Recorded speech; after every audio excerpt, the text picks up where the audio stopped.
Bonjour à toutes et bonjour à tous. Merci de me retrouver pour cette vidéo concernant la review d'un oracle qui s'appelle le Vice et Versa Tarot. Voilà, alors vous voyez comme on le voit sur cette carte, là vous avez l'illustration d'une des cartes, en l'occurrence la dame de coupe. Vous voyez, vous avez le côté face et le côté vue de dos. Voilà. Donc, ce qui nous permet d'augmenter les indices qu'il y a sur une carte, qui nous permet d'étudier les différents aspects d'une même carte, c'est-à-dire d'un même domaine, en fait. Alors, je vais vous montrer ces cartes. Alors, c'est des cartes qui sont très jolies. Alors, au niveau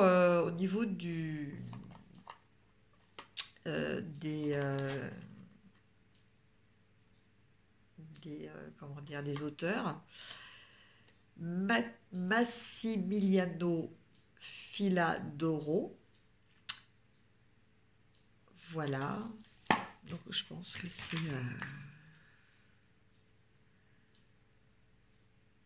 et Davide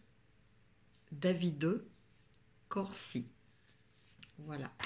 Donc c'est un jeu qui est édité par Lo Scarabeo. Donc là, en l'occurrence, celui que j'ai vient d'Italie. Mais après, vous avez un petit fascicule, comme dans tous les livrets Lo Scarabeo, qui est en plusieurs langues. Voilà.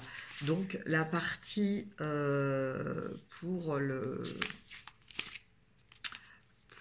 français, voilà, vous voyez, c'est cette partie-là. Vous avez de 41 à 62 pages, donc vous avez 21 pages, voilà, d'explications. Ah non, non, non, non, j'ai pas eu une autre langue encore. Alors attendez, je reprécise. Donc de 41 à 52, donc on a 11 pages de description qui sont très succinctes, mais qui expliquent bien le jeu, quoi, en fait, hein. Donc, à partir du principe de regard de Janus, hein, Janus étant un personnage de la mythologie, donc qui avait deux visages. Voilà, c'est basé aussi sur l'école de Pythagore qui prévoyait deux domaines d'apprentissage, l'un extérieur, exotéros, et l'autre intérieur, ésotéros, d'où ésotérisme, hein, voilà la racine étymologique de ce mot. Voilà, loin d'autres opposés, ils envisageaient une étude de l'essence des choses intérieures et l'application pratique de ce mystère de la connaissance extérieure. Voilà. Donc à chaque fois, voilà, vous avez la carte en mode traditionnel. Donc là, on a le fou, vous voyez. Et au dos, en fait, c'est comme si la caméra se déplaçait, se mettait derrière le personnage, et on voit ce que lui voit devant de lui. Alors, vous voyez, sur la première carte, on ne voit pas le chien. Par contre, on le voit sur la deuxième carte. On ne voit pas aussi que il y a une étoile filante, hein, donc qui permet d'exaucer les vœux, donc qui apporte de la chance aussi. Vous voyez, ce principe de chance, on ne l'a pas. Là, on a un principe de loyauté, voilà, mais à la limite, c'est plutôt, enfin moi je verrais plutôt ça de se détacher de certains principes de loyauté, c'est-à-dire que quand on est quelqu'un de très loyal, enfin la loyauté quelquefois est un petit peu limitative, c'est-à-dire que on ne s'autorise pas certaines choses. Et donc ça peut constituer des barrages, hein, à une évolution, alors que là, ce personnage-là, on voit que son vice, donc qui est le symbole de la loyauté, hein, de la fidélité aussi, c'est resté, voilà. Et ben en fait ce lys est en train de s'étioler, on voit les pétales qui partent. Et donc ça veut dire que bon ben voilà, on lâche aussi certains principes, en fait on part complètement à l'inconnu, en lâchant tout derrière soi, même ce chien là qui reste tout seul là, on voit que le maître ne le... Enfin, en tout cas que ce personnage ne le, ne le calcule pas quoi en fait. Voilà. Donc à chaque fois, pour chaque carte, vous voyez, voilà. Là, donc là, la version traditionnelle. Et la version de dos. Voilà, donc avec, vous voyez, la référence à la Kabbale hein, sur la cape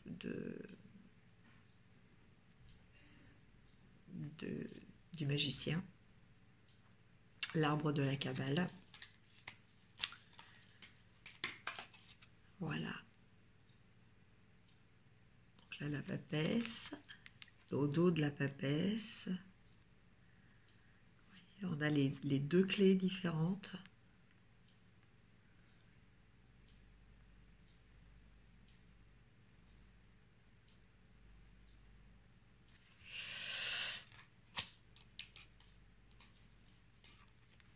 L'impératrice.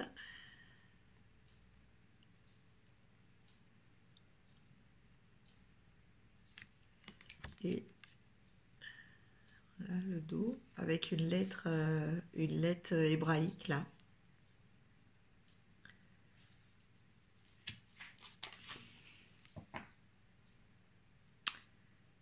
L'empereur. Vous voyez, les cartes sont très jolies. Elles sont pleines de symboles. Voilà, elles ont une qualité aussi qui est très agréable. Elles glissent bien, elles sont solides. Voilà. Alors toutes les arcanes, toutes les arcanes majeures ont un chiffre romain. Voilà, sont indiquées avec un chiffre romain. Donc là, on a le pape.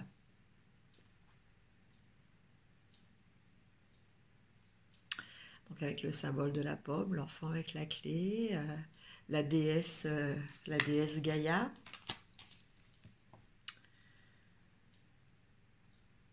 Voilà. Donc là, c'est la carte des amoureux.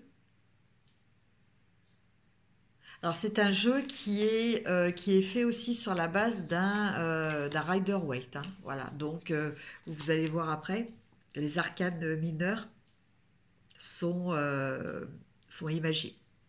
Donc là, le chariot. Donc là, vous voyez, un petit détail que l'on ne voyait pas de face, là, mais bon, bah, là, il y a une coupe.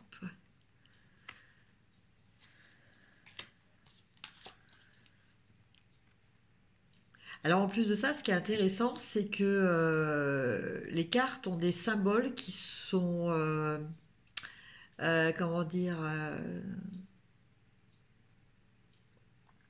c'est comme si tous les personnages des arcanes étaient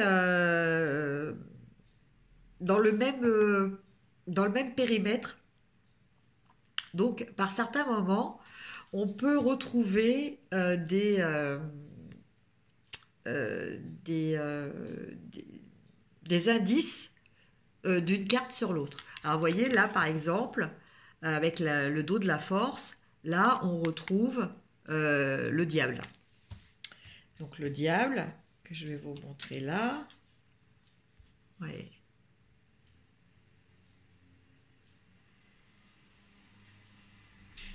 Voilà. Donc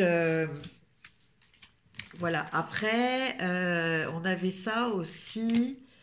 euh, voilà, sur le dos du mât, enfin du fou, on avait cette étoile filante qu'on retrouve aussi là avec le magicien. Voilà. Alors après, j'ai pas forcément regardé de façon détaillée, mais il serait peut-être intéressant de voir aussi, parce que plusieurs cartes montrent des constellations. Donc là, en l'occurrence, on a la Grande Ourse Là, je ne sais pas. Là non plus. Voilà, on a aussi une constellation aussi. Voilà, derrière l'empereur aussi. Pas trop près. Voilà, enfin vous voyez, on a quand même des éléments que l'on retrouve d'une carte sur l'autre. Donc là, on a l'ermite. Et là, un aspect intéressant, c'est-à-dire que voilà, on a les deux chiens, on a l'aigle, on a la pleine lune avec un visage de femme à l'intérieur de cette pleine lune. Donc voilà, des aspects aussi intéressants à voir. Donc là, c'est la roue de la fortune. Et là, vous voyez, très intéressant, parce qu'en fait, là, on retrouve le magicien. Vous voyez, ce sont des liens qu'il y a entre les cartes. Bon, de toute façon, il faut savoir que les cartes de tarot, hein, que ce soit du Rider-Waite ou du tarot de Marseille, en fait, c'est une histoire. Hein, c'est une histoire d'évolution, de l'évolution de l'homme. Donc, vu un petit peu de façon différente que l'on soit sur un Rider-Waite ou un tarot de Marseille. Mais on a quand même cette histoire d'évolution. Et là, les indices que l'on retrouve sur chaque carte permettent de, de créer ce fil conducteur que l'on va retrouver, entre les cartes. Ah.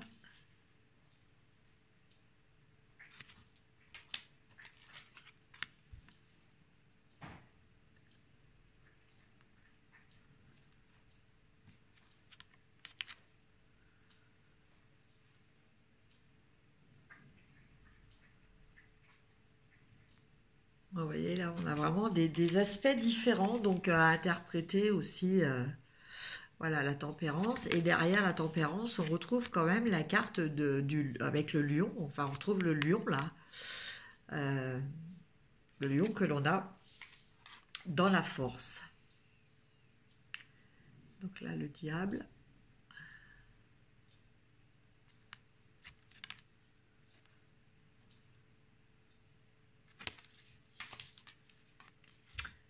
La tour.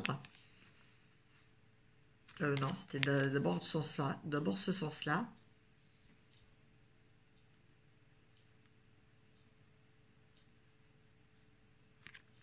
Et alors, vous voyez, au dos de la tour, très intéressant, on retrouve les deux sphinx que l'on avait dans le chariot.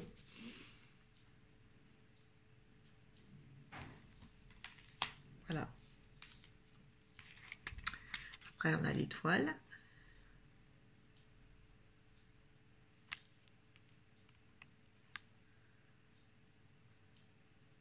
Voilà. La lune.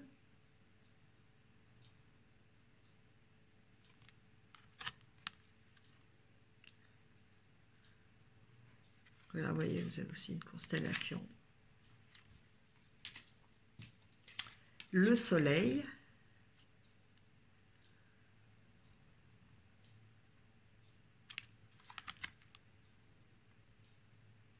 Vous voyez, c'est des cartes qui sont très très intéressantes. Voilà, j'ai commencé un petit peu à les regarder. J'ai pas encore fait mon cahier sur le jeu. Voilà, avec mon étude entre mes observations à moi, mes ressentis et le livret. Mais c'est une carte qui est très très intéressante. Enfin, c'est vraiment un jeu qui est très intéressant. Voilà, parce qu'avec des cartes et avec beaucoup de symboles en fait. Et enfin, le monde.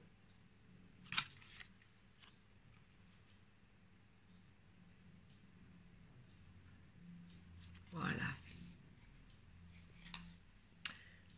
Alors, vous voyez là, ce qui est très intéressant, c'est-à-dire que de ce côté-là, on a du lierre, voilà, donc qui représente les lauriers de la réussite, hein. Et derrière, on a le rooibos, le fameux serpent qui se mord la queue, voilà, qui représente l'infini en fait, qui représente le principe des cycles qui se succèdent. Donc là, par exemple sur cette carte-là, on a bien la notion d'une fin de cycle. Alors de la félicité, de la réussite de cette fin de cycle, mais c'est quand même une fin de cycle. Donc ça sous-entend le début d'un nouveau cycle, bien entendu. Alors après, donc les bâtons. Alors vous voyez, les cartes, les arcades mineures ont un petit chiffre avec le symbole. Voilà, donc là, ce sont les bâtons. Voilà, donc le 1 pour l'as. Je ne vous ai pas montré l'autre côté. Voilà, avec la foudre. Le 2.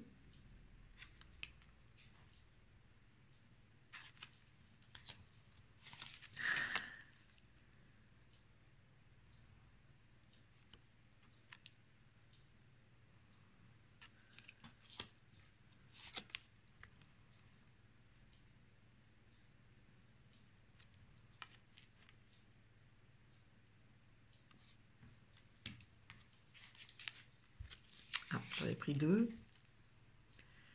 Le 5.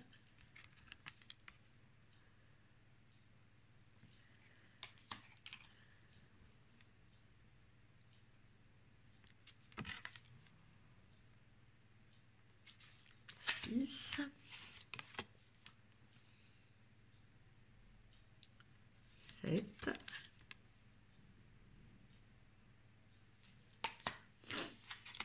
8.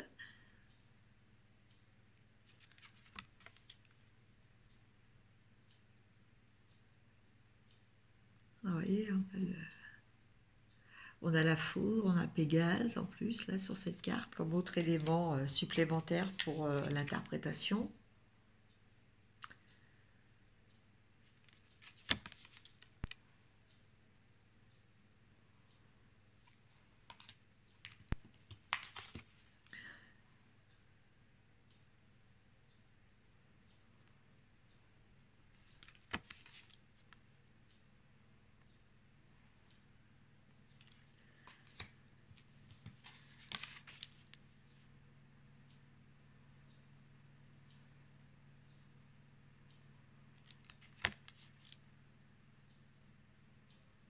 Cabot Félix.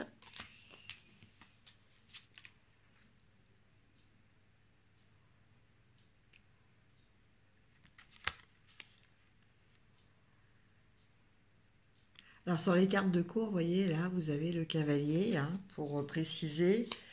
Le page ou le valet lui est représenté avec un casque, donc le cavalier est représenté avec un cheval, et la reine et le roi sont représentés avec des couronnes. Donc la reine de bâton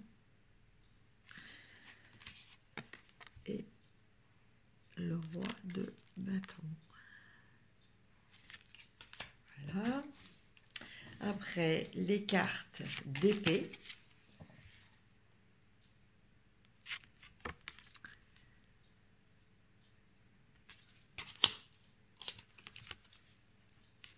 Dans ce sens-là. Et après, ce sens-là.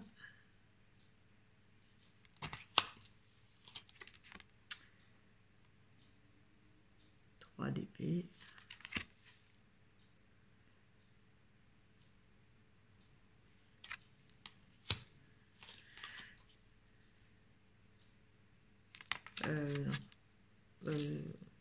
Ouais, non, si, d'abord c'est ce sens-là. Et après ce sens-là. Alors en fait, certaines cartes, c'est pas toujours évident de voir le recto du verso. Pour le recto, le symbole est sur...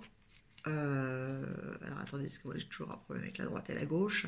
Donc en fait, quand la carte est devant vous, c'est sur la droite. Pour le verso, donc le dos de la carte, voilà, le symbole est sur la gauche.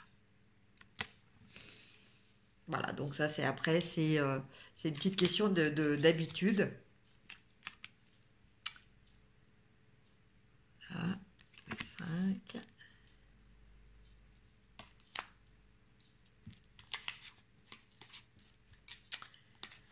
Le 6.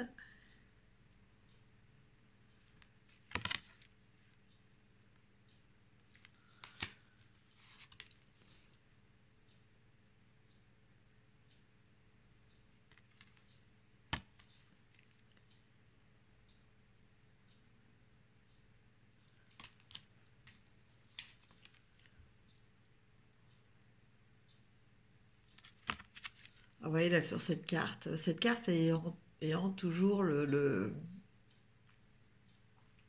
représentant quand même le fait de s'auto-limiter soi-même, enfin s'auto-limiter soi-même c'est un petit peu pas français, de s'auto-limiter, voilà, d'avoir la possibilité de sortir d'une situation, mais au contraire de faire tout pour rester enfermé dans cette situation. Vous voyez, là, sur cette carte, on voit très clairement que, voilà, elle a quand même l'épée derrière elle. De face, elle a les yeux bandés, mais sur le dos, on voit un aigle, hein, l'aigle montrant justement le fait de voir et de pouvoir voir loin, parce qu'on voit de haut, voilà, de prendre du recul dans sa vision par rapport aux choses. Donc, vous voyez, sur cette carte-là, c'est très très bien explicité.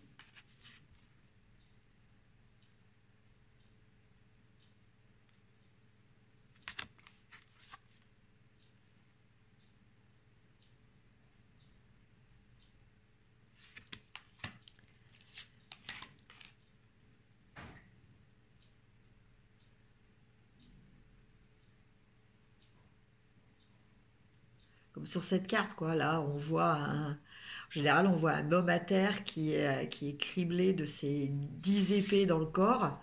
Et là, on se rend compte que, en fait, c'est que l'armure hein, qui a ça. Donc, en fait, ça veut dire que cette armure-là ne pourra plus lui servir. Mais lui est toujours vivant. Comme ça, il y a la notion d'éclipse solaire aussi, très intéressant au niveau symbolique.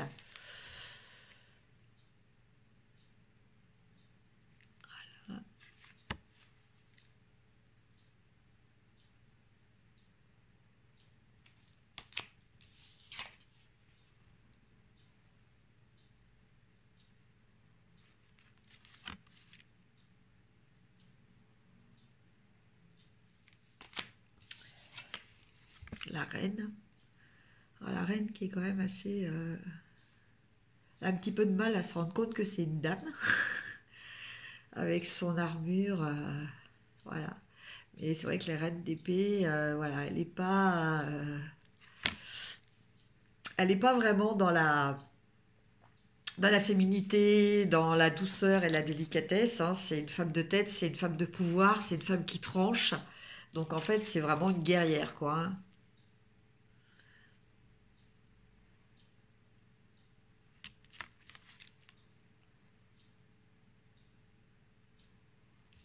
Voilà. Alors, après, il nous reste donc les deniers.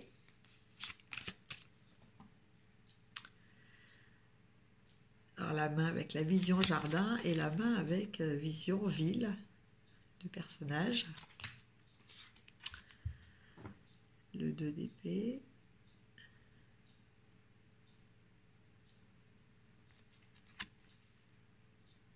Donc en fait là c'est très intéressant au niveau interprétation, on peut se dire ah ouais ce personnage-là il est en train de jongler et tout, donc ça peut être il galère, voilà.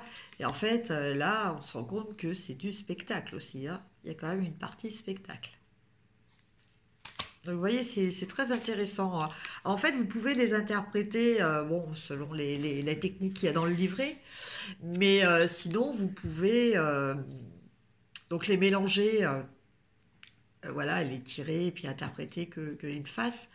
Ou vous pouvez aussi faire le pour et le contre, quoi. Voilà. Après, selon les tirages, voilà, ça peut vous aider aussi à exploiter plus facilement l'aspect négatif de la carte. Vous voyez, par exemple, quand on fait un tirage en croix, euh, la carte numéro 2, donc dans certains tirages en croix, parce que j'en ai vu certains où l'interprétation est différente, mais en général, enfin en tout cas moi comme je le pratique, hein, pas dire en général, mais la façon dont je le pratique, et que d'autres pratiquent aussi, dans le tirage en croix, la deuxième carte représente un petit peu ce qui va... ce sur quoi il va falloir que vous travaillez, les aspects un petit peu négatifs. Donc c'est vrai que quand on a une carte de tarot qui, elle, n'est pas négative, enfin même si elle est négative, en fait, ça fait moins moins égale plus, mais bon, ça c'est encore autre chose. Mais là, bah, ça permet, on peut travailler justement avec l'aspect verso de la carte, qui est c'est très intéressant et c'est un petit peu plus facile aussi pour les gens qui n'ont pas forcément l'habitude d'appréhender les cartes dans leur sens négatif.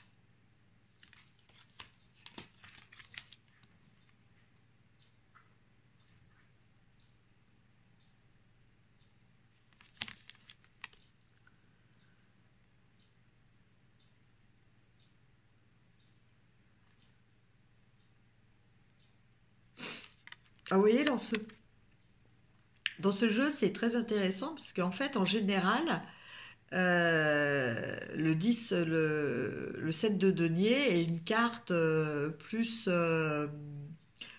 positive, en fait. Une carte où le personnage a la satisfaction de ce qui a déjà été fait. Et là, je ne sais pas si vous voyez, je ne sais pas comment faire pour que vous voyez bien. Le personnage a un air complètement dépité, un air très triste, en fait. Il est, euh, il est assez désabusé par rapport aux résultats qu'il a, quoi, en fait. Donc, vous voyez, selon les tarots aussi, on a des interprétations quand même qui varient d'un jeu à l'autre par rapport à ce que vous avez dans les cartes. Ah, on a bien l'idée de transmission, hein, d'apprendre et avec l'expérience de devenir un professeur, un mentor.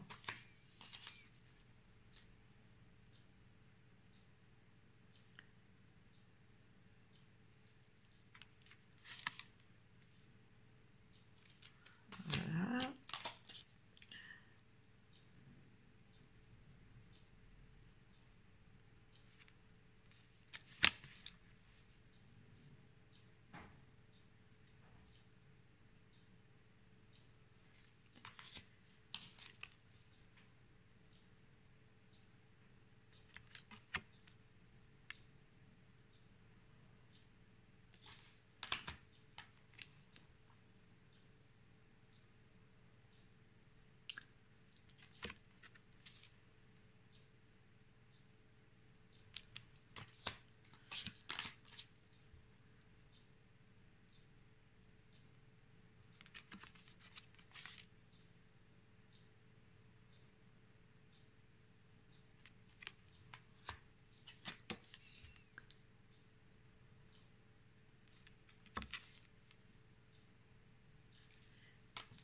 Voilà.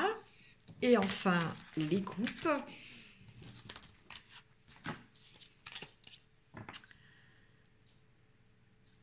Voilà, coupe.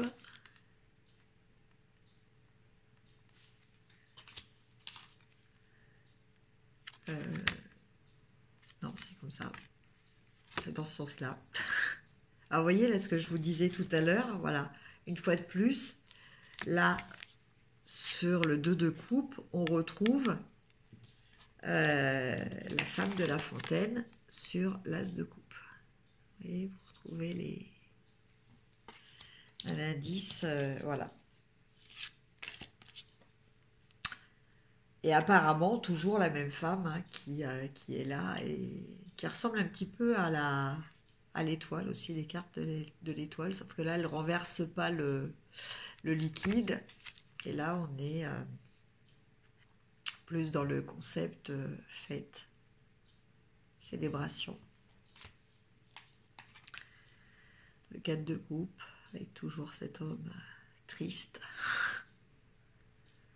devant ses coupes. Alors là, ce qui est surprenant, enfin en tout cas moi, ce qui m'a surpris sur cette carte, c'est que là, on lui propose pas une coupe. D'habitude, sur toutes les autres cartes de tarot Rider-Waite, en général, voilà, sur le côté de la carte, on voit comme une main divine, hein, une main qui vient de nulle part ou qui est entourée d'un nuage, qui tient une coupe qui est tendue au personnage qui ne s'en rend pas compte parce qu'il est en train de pleurer sur ses coupes renversées. Mais là, on n'a pas cette coupe. Donc, cette notion d'espoir est peut-être apportée donc, au recto de la carte avec le bateau. En tout cas, moi, c'est mon interprétation. Voilà, le 5 de coupe.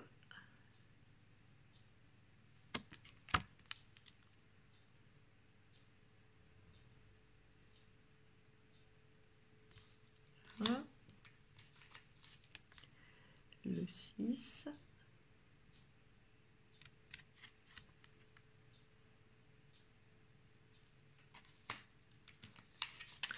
Le 7. Intéressant parce que là, vous voyez, si vous allez voir, en fait, le personnage a les yeux tout blancs. En fait, le personnage est aveugle.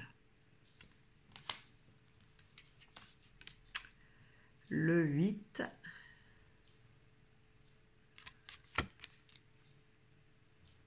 Donc là, intéressant, on retrouve encore cette étoile filante là qu'on avait sur le battleur et le magicien et le fou. Le 9.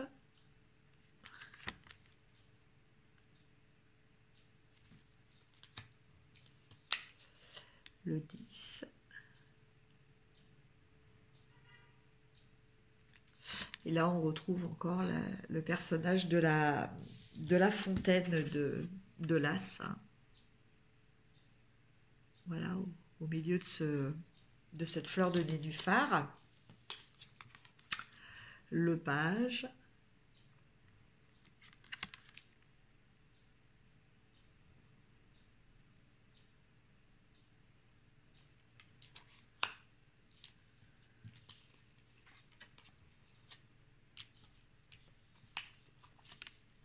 Le cavalier.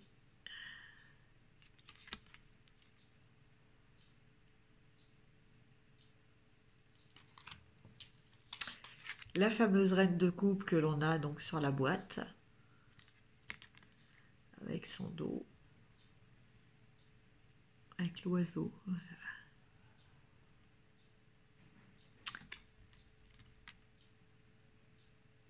Une sorte de héron, de grue ou de cigogne. Et enfin, le roi de coupe. Voilà. Voilà la petite grande même review de ce jeu, de ce tarot que je trouve très joli. Enfin moi personnellement je trouve que les illustrations sont très belles. Un jeu avec un jeu que je trouve quand même assez facile d'interprétation. Enfin, un jeu à plusieurs niveaux. C'est-à-dire que, voilà, pour le débutant, c'est un jeu qui est quand même assez facile. Après, pour les personnes qui, comme moi, en plus de l'aspect intuitif, s'intéressent aussi à tout ce qui est symbolique, et aiment étudier tout ça, tout ce qui est symbolique. Ces cartes ont énormément de choses à proposer. Donc, bah voilà, je trouve que c'est un jeu qui est très riche,